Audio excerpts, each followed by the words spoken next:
Balkan vilayetinde dinçi yaşayıcılar yine de häkimetlerin üns merkezine düşdi. Bir näçe gün bäri polisiýa şäherleri mesçidi barýan ýa-da öýlerinde namaz okuyan yerli yaşayıcılary soragy çeker. Azatlyk radiosynyň habarçysy we çeşmeleri Balkandaky ýagdaý barada maglumat berdiler. Geçen hepdeniň penşenbe we anny günleri yerli polisiýanyň we Milli Howpsuzlyk ministrliginiň işgärleri Balkanawatda Türkmenbaşyda we beýleki etraplarda mesçitlere gatnap namaz okuyan we juma namazyna barýan ýaşlaryň ençe ýygyna düşüp, olary mesçitlere baran wagtynda ýa-da öýlerinden alyp gidipdir. Azatlyk bilen anonimlik şertinde gürrüňdeş bolan bir näçe çeşmäniň söýlerine görä soragy çekilen dinçiler Türkmenbaşynyň we Balkanawadyň şäher häkimligine alınıp baralypdyr. Şäher häkimliginiň binasynyň mezgitler dalynda soragy etdiler. Onda polisiýa, mahkama we etraplaryň din işlerini teregen bölüm wekilleri bardy. Ýaş dindarlary ýeke-ýekeden soragy jogap edip, olaryň Wahabi we beýleki radikal dinlere uyup uymazlygyny öwrenip başladylar. Dip çeşmeleriň biri aýdar. Balkanly dinçileriň soragy çekilmegi bilen bagly ýagdaý geçen hepdeden bäri dowam edýär.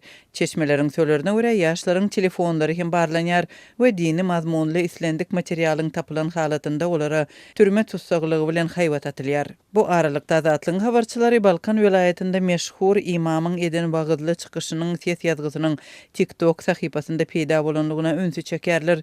Din wekiliniň agdalan bu çykyşynda Wahabi we beýleki radikal akymlara Balkanly ýaşlaryň köpölönligi hakynda aýdylýar. Azatlyk radiosy Balkan vilayetiniň dini wekillerinden we polisiýa işgärlerinden resmi görnüşde maglumat alyp bilmedi.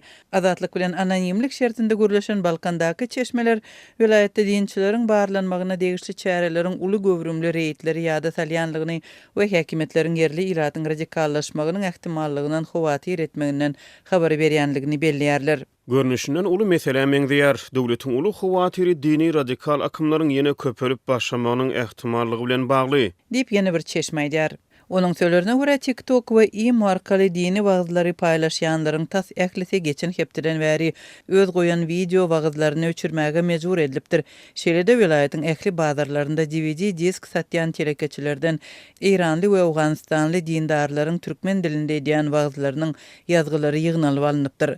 Çeşmeleriň ýene biri şu günler Türkmenistanyň howpsuzlyk güýçleriniň ýurdun Iran bilen terket çäklerinde radio tolkunlary kesýän enjamlary gurnaýanlygyny bellep, häkimet ilatyň Irandan türkmen dilinde dini wagzlary berýän radio gepleşikleri dinlemeginiň öňüne almaga synanşýanlygyny belliýär.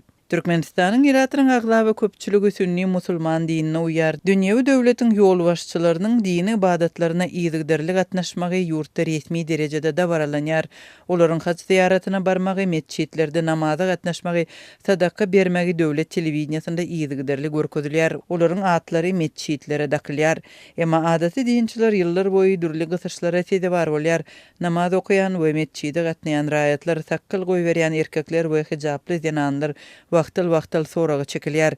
Kaç ziýaratyna gitmekçi bolýan raýatlar resmiler tarapyndan saýlanýar we olardan ýurt ýol başçylarynyň saglygyny dilemek talap edilýär.